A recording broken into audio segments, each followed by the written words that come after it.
She said yes the first time because it was easy. A small thing. A favor. Nothing that cost her anything she would miss. And then she said yes again. Because it felt good to be needed. And again. Because by then, stopping felt wrong. This is not a story about a stupid woman. This is not a story about greed or naivety or any of the things people say when they want to feel safe. This is a story about how saying yes, one small yes at a time, can take everything from you. And if you watch this to the end, you will understand exactly why it happens, and you will know what to look for before it does. Sandra was 61 years old and she had a routine. Coffee at 7. The news with the volume a little too loud because the house had been quiet for 3 years. A walk around the block if the weather allowed. Then the computer, checking emails, reading articles, sometimes playing a word game she'd downloaded after her daughter suggested it might keep her mind sharp. Her husband had died of a cardiac event in his sleep. Quick, no warning, no goodbye. Just an ordinary Tuesday that became the line between everything before and everything after. She had grieved. She had adjusted. She had, by most measures, rebuilt something that looked like a life. She worked part-time at a dental office, front desk, scheduling, insurance paperwork. She was good at her job. People liked her. She was reliable, warm, the kind of person who remembers birthdays. Her savings account held $112,000.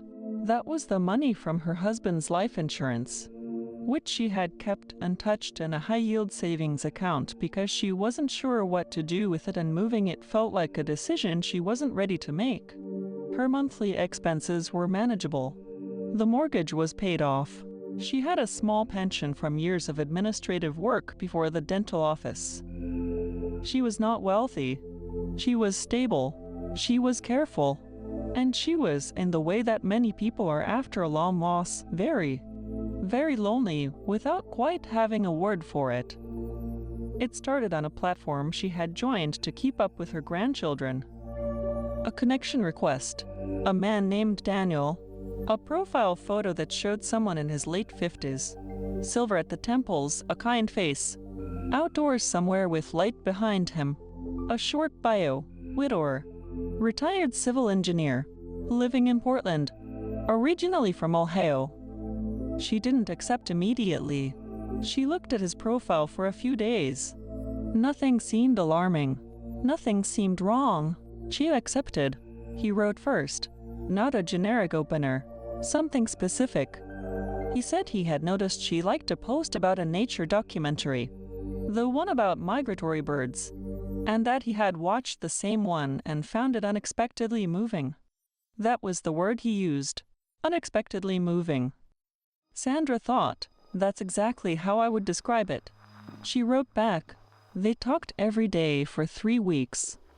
Not about anything dramatic, about small things, morning routines, what they were reading, a recipe he said his mother used to make, the strange grief of realizing you've forgotten what someone's voice sounded like. He was easy to talk to. He listened carefully. When she mentioned her granddaughter's recital, he asked about it the following week. He remembered. He said, I haven't talked to someone like this in years. She felt something shift, very quietly, somewhere inside her chest. He told her about his son, who lived in Seattle, about the years he'd spent working on infrastructure projects overseas, mostly in Southeast Asia, about how he had come to prefer solitude, but was starting to wonder if that preference was actually loneliness in disguise.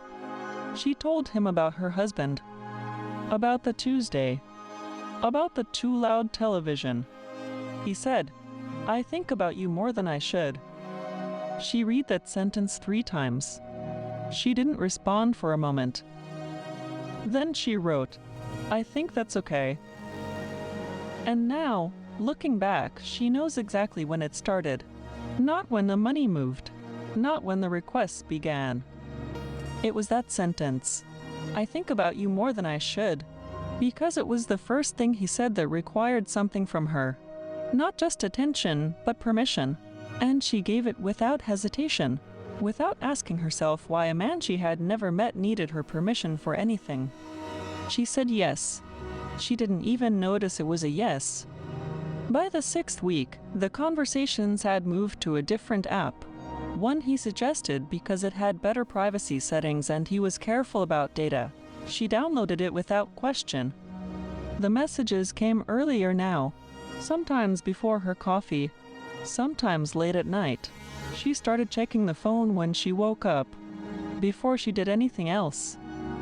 She didn't tell her daughter about Daniel, not because she was hiding him, she would tell herself later, but because she wanted to keep something for herself, something that was just hers. He called her for the first time on a Thursday afternoon. His voice was calm and warm and sounded nothing like a stranger's.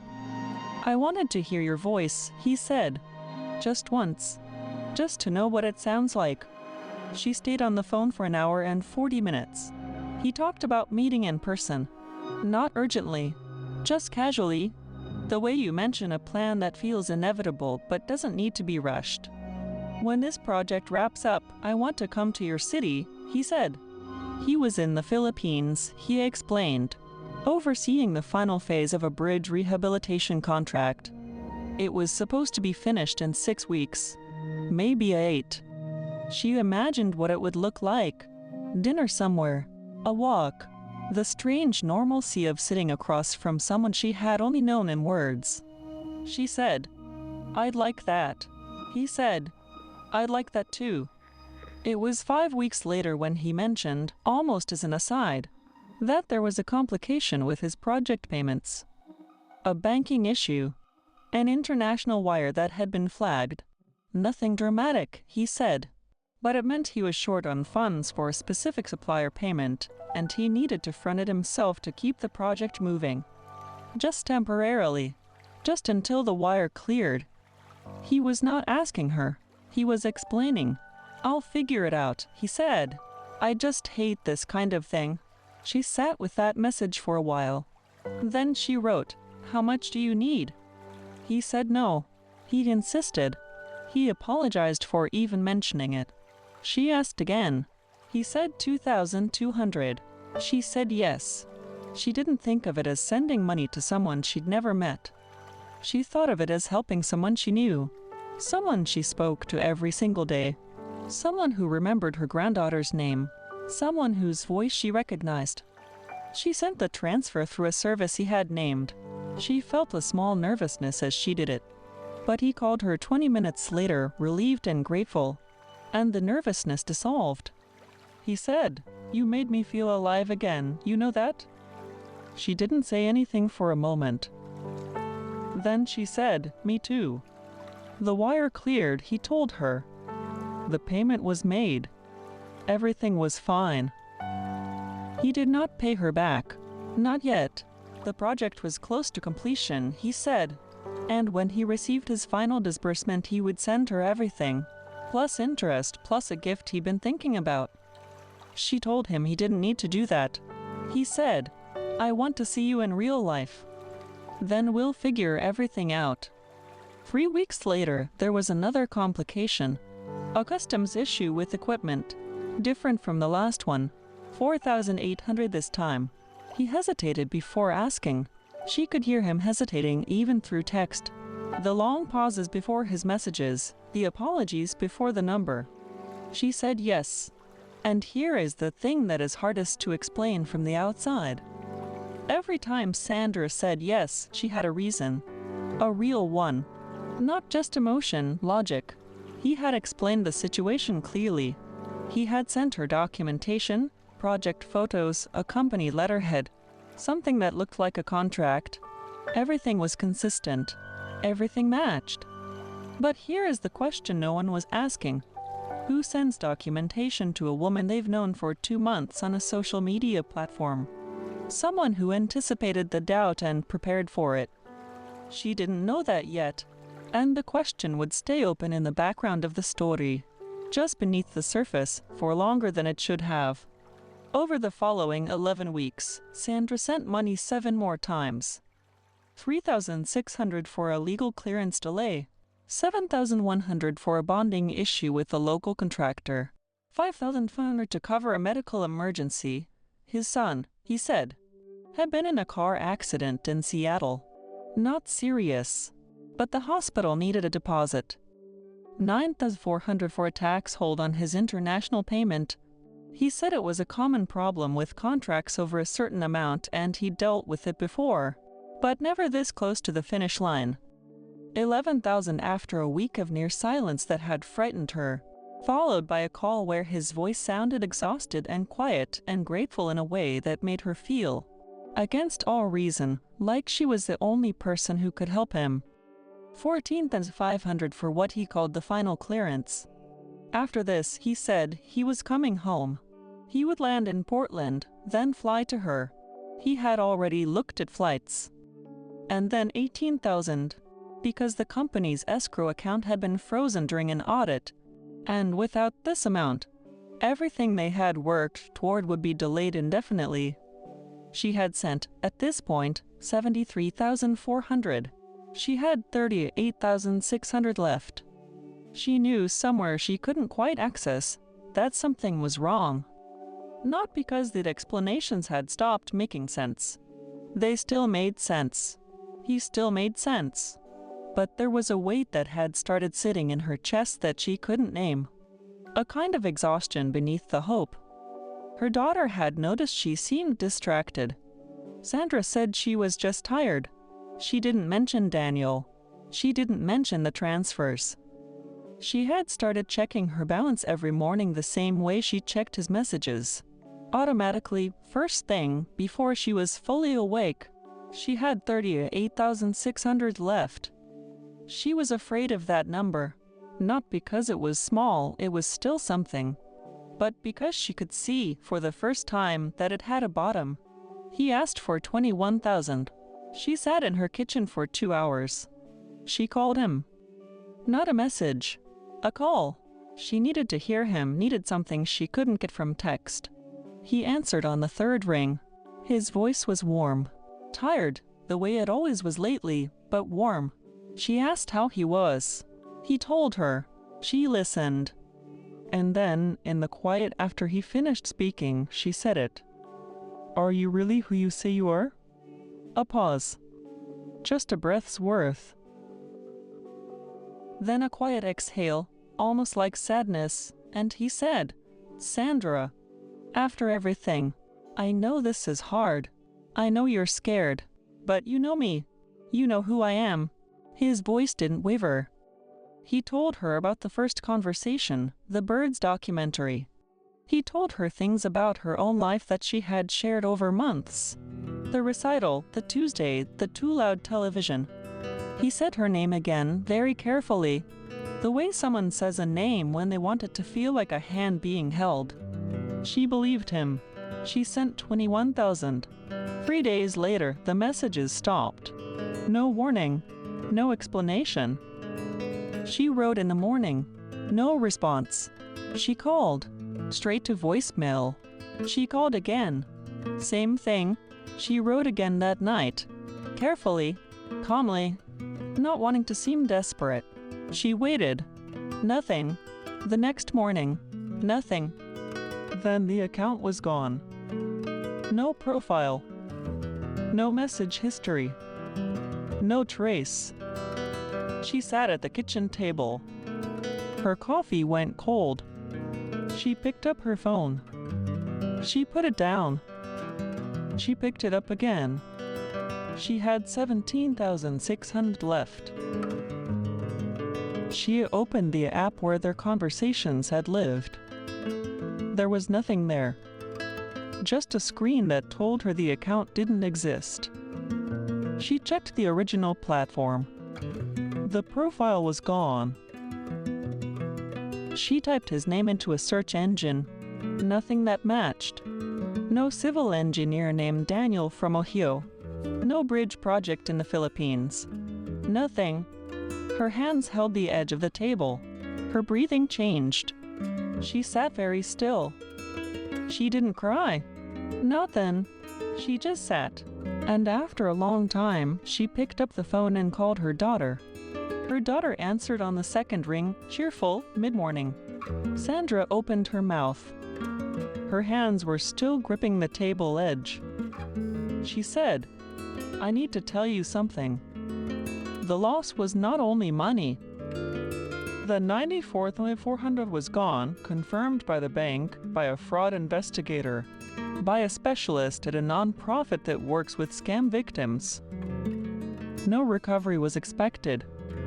The transfers had been made willingly, through legitimate services, to accounts that had since been closed and traced to a network of intermediary accounts across multiple countries. No single person was identified. No charges were filed. The money that was gone had been her husband's life insurance. The money she had never touched because she didn't know what to do with it. The money that had felt, in some abstract way, like a last piece of him. That was gone. But the other loss was harder to account for. The mornings were different now. The phone had become a source of dread where it had once been a source of something she hadn't had in years. She had deleted the app, then reinstalled it, then deleted it again. She sat with the silence of the house differently than before. Not just lonely, but ashamed of her loneliness, as if it had been the door that let everything in. She told her daughter. Her daughter sat beside her on the couch, very still, and did not say "How could you?" She said nothing for a long time, and then she took her mother's hand. But the thing Sandra could not stop thinking about was not the money. It was this: she had been happy. For months, she had woken up with something to look forward to. A voice, a conversation, a future that had shape, and she understood. In the slow and terrible way you understand something you cannot unlearn. That the happiness had been real even if the person was not. She had given money to a fiction, but she had given her heart to something that felt like company. And no investigator could help her with that part. She started attending a support group online at first, then in person. A small gathering of people who had been through similar things. Different amounts, different stories, different names that had never belonged to anyone. She didn't speak much in the first few sessions. She listened. What surprised her was how many of them said the same thing. I knew something was off, but I didn't stop. Not because they were foolish, because stopping felt like losing something too. Every yes had been a small investment. In the person, in the future, in the feeling of being needed. And the further in you go, the more stopping costs. Not just in money, in meaning. Because if you stop, you have to admit that the thing you built was never real. And that is a different kind of grief. The investigators told her this was deliberate. That the people who run these operations, romance fraud operations, they called it clinical and cold, study the psychology of attachment. They know that a person in the middle of a long investment will keep investing to protect what they've already given. They know that the best way to get someone to say yes again is to make the last yes feel meaningful. She thought about the Birds documentary, about someone somewhere, scrolling through profiles and reading recent likes and choosing a detail that would land. She thought about the word unexpectedly, how careful it was, how exactly right. She sat with that for a long time. If you think this could never happen to you, this is exactly how it begins. Not with greed, not with naivety, with warmth, with loneliness, with a small moment of feeling seen, really seen, by someone who knows exactly how to make that happen. The people who do this are not lucky. They are skilled. They study what people need. They offer it carefully, over time, until the relationship feels real enough to protect. And then they find out how much protecting costs. Here is what to hold on to. Any request for money from someone you have not met in person is a signal. Not proof of fraud, but a signal that must not be ignored. If the reason for needing money involves an international complication, a wire delay, a customs issue, a frozen account, a contract clearance, that pattern has a name. It is used hundreds of thousands of times per year. If someone you met online resists video calls, or the video always fails, or they look slightly wrong on camera, that is worth more of your attention than any explanation they offer. And if you find yourself not telling someone you trust about a relationship you're in, ask yourself why. The answer matters. Sandra is still going to her support group. She works the same job. She makes her coffee at 7. The house is still quiet, but she is telling her story to her daughter, to the group, to anyone who will listen. Because the only thing that can travel faster than the next scam is the knowledge of how it works. She kept one of the messages. She doesn't know why. She thinks maybe she wanted evidence that it had been real. Not the person, but the feeling. A record of something she had felt, even if the source was false. It says, "I want to see you in real life. I think you'd surprise me." She read it once, a few weeks after everything ended. Then she put her phone face down on the table and made dinner. Her daughter came over that night. They ate together. They talked about the grandchildren. They watched something on television, nothing dramatic. Just a nature documentary. About birds as it happened. Sandra watched the screen. She didn't say anything about it. Some things you carry quietly for a while before you know what to do with them. The first yes was easy. It always is. When money goes wrong, real stories. Calm clarity. Hard lessons.